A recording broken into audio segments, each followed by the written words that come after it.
आपको पता ही है हमारे मुल्क में हर चीज़ ऐसा लग रहा है बहरानों की नज़र हो रही है, या हर चीज़ का बहरान या तो शुरू हो चुका है या आया सर पर खड़ा है।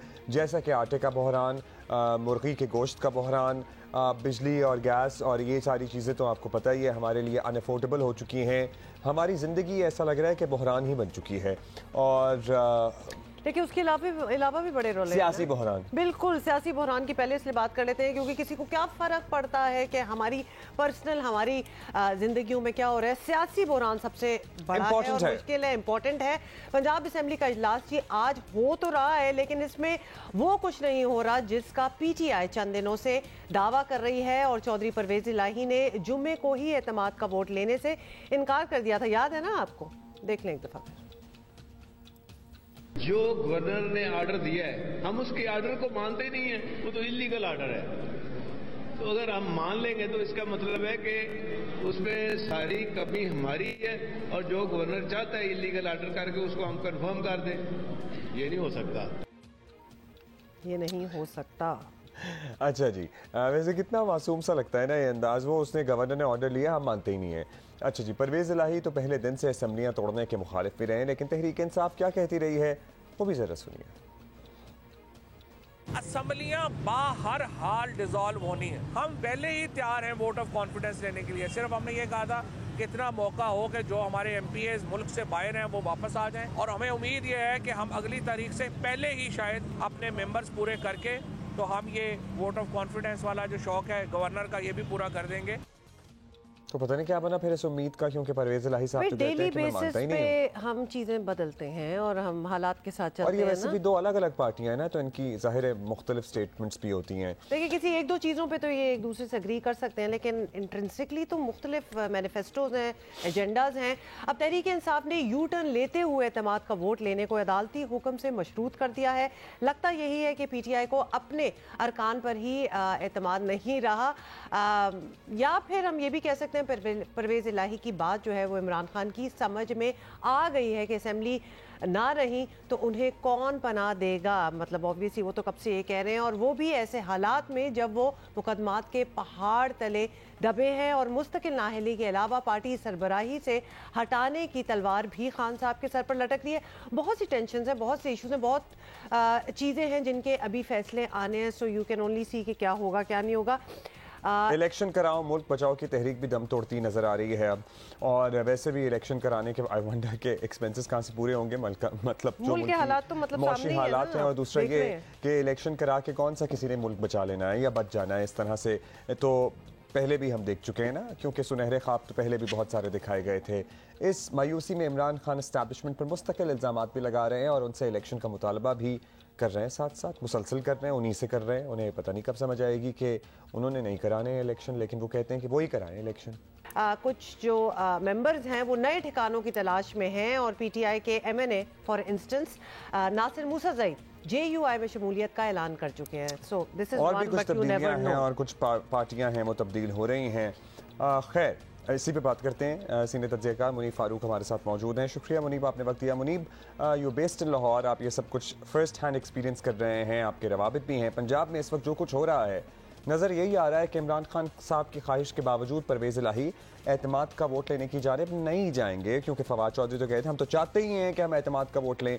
अब नंबर्स की कमी वाला भी इशू सामने ही है सबके। क्या इस सूरत हाल में परवेज इलाही का यह फैसला आपको ठीक ही नज़र आ रहा है? फिर देखिए, चौधरी परवेज इलाही साहब एक मैं हमेशा कहता हूं कि बड़े ज़ीरक सियासतदान हैं और सियासी मामलात को भी समझते हैं। इस बात का इदराक उन्हें पहले से था कि पाकिस्तान तहरीक इंसाफ के कुछ लोग ऐसे होंगे या इत्तेहादियों में से कुछ लोग ऐसे होंगे जो कि शायद परवेज इलाही साहब को एतमाद का वोट नहीं देंगे। दूसरी, हमें ये बात हमेशा जहन में रखनी चाहिए कि there is a considerable number of MPs जो कि इमरान खान साहब की बादे नजर में तो साथ हैं, लेकिन वो इस बात के खिलाफ है कि पंजाब असेंबली को तहलील किया जाए। अगर प्रीमेच्योर तरीके से असेंबली तहलील हो जाती है तो वो तो सारे जो मामलात हैं, सारी डेवलपमेंट जो है वो रुक जाएगी और वो किसी को उसका मौका नहीं मिलेगा। दूसरी बात ये है कि जो जहां तक कानूनी नुक्ता है, मेरी नुक्ता नजर के मुताबिक परवेज इलाही साहब को इस बात का भी शायद इदराक है कि जो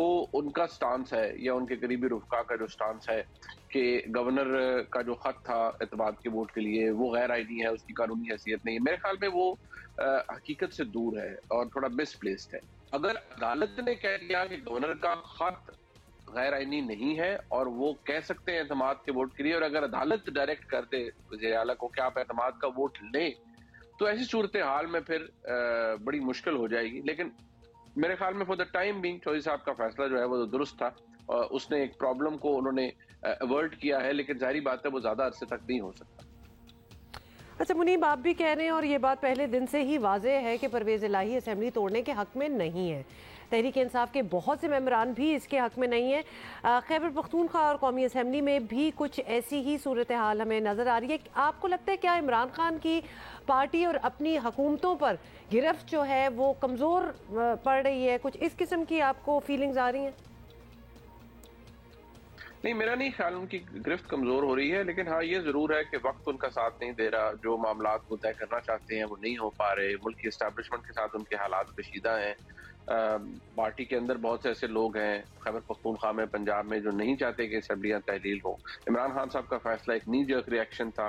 अब उन्हें एहसास शायद हो चुका है कि मामलात जिस तरह वो चाह रहे हैं उस तरह से पैन आउट नहीं हो रहे, और फिर जाहिर बात है वो इसके अंदर बहुत से सियासी हरबे इस्तेमाल कर रहे हैं। सियासी तौर पर वो अभी भी मजबूत हैं, उनकी जमात मजबूत है, लेकिन जो चीज़ इमरान खान साहब को खाई जा रही है वो यही कि जो की स्टेक होल्डर्स हैं हमारे मुल्क के, वो इमरान खान साहब के लिए इस वक्त कोई सर्विस प्रोवाइड करने के मूड में नहीं है, और ना ही इमरान खान साहब का उनसे ताल्लुक जो है वो किसी जगह पर एस्टैब्लिश होता हुआ नजर आ रहा है।